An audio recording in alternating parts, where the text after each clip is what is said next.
அருணையின் பெருமகனே எங்கள் அண்ணாமலை சிவனே,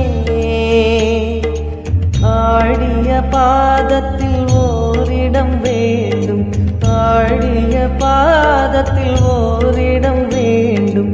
அருள்வாயீஸ்வரனே, அன்பே அருணாச்சல சிவனே.